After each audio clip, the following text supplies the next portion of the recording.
6.15 선언과 같이 누가 봐도 명백한, 이건 뭐 머리가 나쁜 사람 좋은 사람 가릴 것도 없이 한국어만 읽을 수 있는 사람이면 명백하게 헌법에 반하는 이런 선언을 집행하는 자는 자유민주적 기본질서를 파괴하는 현장에 있는 자이므로 그런 행동을 제일 먼저 본 사람이 제일 먼저 신고해가지고 검찰에 고발해버린다는 거죠. 내란 혐의나 이런 식으로 할 의무를 공무원한테 줘야 돼요. 그걸 만약 안 하면 처벌받도록, 그걸 안 하는 것이 직무유기로 처벌받도록 하는 이런 구체적인 엄격한 규정을 하는 것인데, 바로 이게 독일에서 만든 소위 극단주의자에 대한 공직 임명 거부 결의의 주요 항목에 이게 딱 들어있습니다. 이게 그러니까 또 서독에서는 공무원들한테 국가 수호의 의무를 그냥 선언적으로 명시하는 것이 아니라 반드시 해드리죠. 반드시 국가라고 하면 헌법이죠. 헌법이 위기에 처할 때는 반드시 행동을 해야 된다. 이렇게 지금 정해놓고 있습니다. 그걸 구체적으로 이제 표현하면 이런 식으로 표현해놨어요. 헌법 적대적 활동을 하는 지원자, 요 경우에는 또 공무원 시험에 지원한 사람에 대한 규정입니다. 헌법 적대적 활동을 하는 공무원 지원자는 국가공무원으로 임용해서는 안 된다. 지원자가 헌법 적대적 목적을 추구하는 조직의 일원일 경우 헌법 적대적 조직에 소속된 일원이라는 사실 하나만으로도 지원자가 자유민주적 기본질서의 유지 수호를 위해 적극적으로 헌신할 수 없을 것이라는 의혹이 정당하다. 이렇게 되죠. 그러니까 구체적인 행동을 그 사람은 안 했는데, 그러나 좌파단체 소속이었다는 그 하나만으로도 공무원에 임명할 필요가 없다. 이렇게 아주 확대 해석을 가능하도록 이렇게 만들었습니다. 그리고 이 원칙은 공직에 채용된 노동자와 사무원에 대해서도 적용된다. 그러니까 커피 나르는 사람, 일용직 모든 사람, 청소까지도 다 해당된다 이런 뜻이죠. 그래서 그 결과로서 이것을 만드는 게 1971년인데 극단주의자에 대한 공직임명 거부 결의가 발표된 후 심사를 받은 연 인원은 350만 명입니다. 아마 전 공무원에 대해서 심사를 한 것 같아요. 이들 가운데 약 10,000명이 공무원으로 임명되지 못하거나 공직에 임명될 수 없게 되었다. 10,000명이 아마 지원을 했는데 걸려가지고 시험을 못 치게 됐다는 뜻입니다. 그 다음에 현직에 있는 사람 중에서 해직 또는 해임된 자는 130명이다. 130명은 그 공산당 아니면은 이 나치당 소속원으로서 공무원이 돼 있었던 거예요. 그러니까 130명을 쫓아냈다 이런 뜻입니다. 이게 바로 누구 손에 의해서 이루어졌느냐 하면은 김대중 씨가 상당히 좋아하는 빌립 브란트 수장이 있을 때 동방정책을 추진하면서 바로 사회민주당 정권이 이런 일이 있어요. 사회민주당 정권. 그러니까 서독의 좌파와 한국의 좌파가 얼마나 다른지 아시겠죠?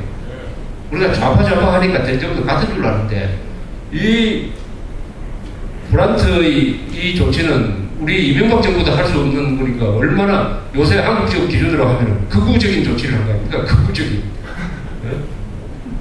더구나 이때 사회민주당이 선언을 하나 했어요. 사회민주당이 이 동독하고 대화를 트니까 서독에서 야 너가 옛날에 사회당을 하더니 초록동색이라고 지금 동독공산당하고 손잡자는 거 아니냐 해가지고 막 여론이 들고 일어나니까 거기에 대해서 대응책으로서 이 선언을 하나 발표를 합니다. 어떤 선언이냐 하면은 사회민주당과 공산당은 이 도저히 화해가 불가능한 존재다 하는 것을 증명합니다.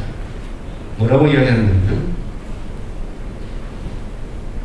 평화정책과 평화의 보장은 사회민주당에게는 하나의 불가분의 전체를 이루고 있다. 그러므로 사회민주당은 공산주의 국가들과의 대외정책적 이해 정진을 위한 노력에서 결코 사회민주주의와 공산주의 사이에 존재하는 원칙적 대립 관계를 호도하거나 지워버리는 잘못을 저질러서는 안 될 것이다.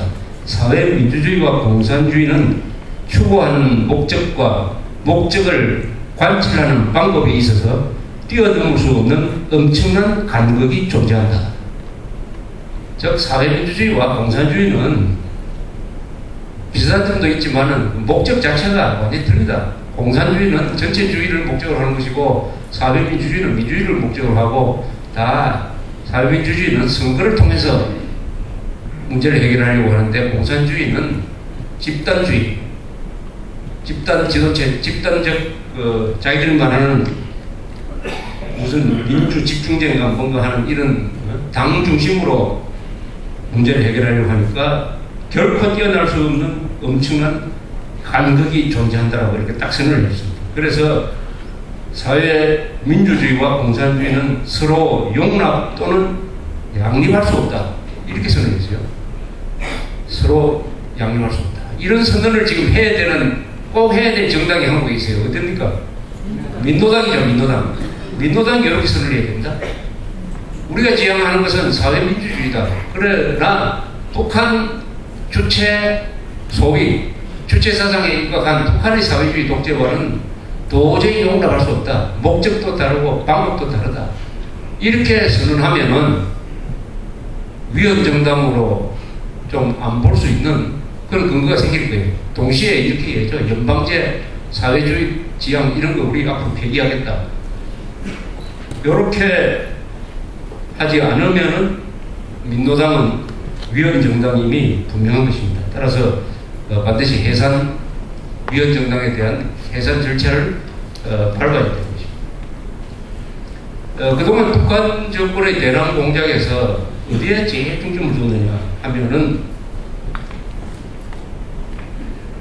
6.25를 이렇게 보니까 그 결과로서 한미동맹 체제가 생기고 주한미군이 여기 주둔을 하고 더구나 그 주한미군은 1991년까지는 핵무기를, 전술 핵무기를 가지고 여기 와 있었습니다. 군산 공군, 나중에 이제 밝혀졌지만, 군산 공군 기지 등에 100개 이상의 핵폭탄을 가지고 주둔하고 있었으니까 제 남침을 할 수가 없었죠. 꿈에도 꿀 수가 없었습니다.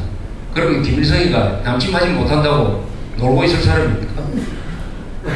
그래서 고안해낸 게 간접 침략이다. 이제는 직접 침략 말고 간접 침략인데 그 사람들 말대로 공연 조직을 만든다. 공공연하게 뭘 한다. 이걸 북한에서는 공연 조직을 만든다. 공연 조직은 뭐냐? 공개 조직, 하여튼 합법적 조직을 만든다. 합법적으로 활동할 수 있는 공간을 만든다.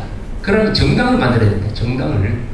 그래서 북한에서 제일 희망했던 것이 남한의 지하당을 만드는 것이었습니다. 지하당을 만들기 위해서 여러 공작을 하다가 들통난 게 몇 개 있습니다. 뭐 통역당 같은 게 아주 대표적이죠. 통일혁명당 같은 거. 그 다음에 민중당을 만드니까 그 김낙중이라는 그 민중당 대표한테 210만 달러를 줬어요. 그 어려운 시기에. 그래도 좀 마당에 100만 달러 파묻어놨다가 다시 끄잡아내고 뭐 하는 걸 아마 텔레비전에서 보신 기억이, 그것도 아마 1992년에 있었던 것이니까 벌써 17년 전의 이야기입니다. 얼마나 정당을 만드는데 총력을 기울였느냐 하는 것을 알 수가 있습니다. 우리는 정당이라고 한국 사람들이 이 정당에 대한 개념이 남한과 북한이 달라요. 우리는 정당이 만들어졌다가 없어지고 만들어졌다가 없어지니까 정당 뭐 있어야만 하는 거 아니냐 이렇게 생각하지만은 북한의 대남 공작에서 제일 중요한 것은 군대보다도 정당을 만드는 것입니다. 정당이라는 것은 한번 만들어 놓으면은 자유민주주의 체제에서는 마음대로 없앨 수도 없다. 정당의 이름으로 뭐든지 할 수 있다. 드디어 국회까지 들어갈 수도 있다. 그래서 민노당을 만들 때는 그게 간첩을 안에 넣기도 하고 바깥에서 접수를 하기도 해가지고 완전히 공작 대상으로 삼았습니다. 민노당 창당 과정부터. 그래서 민노당과 직간접으로 연관되는 간첩 사건이 여러 건이 지금까지 발각이 됐고 많은 사람이 구속이 됐어요. 또 만들어진 민노당이 하는 짓이 종북적인 김정일 추종 노선을 지금까지 계속 해오고 있으며 한국 안에서 법질서 파괴에 가장 앞장서서 그 짓을 하고 있고, 바로 삐근한 예로 지지난주까지 있었던 상용 사태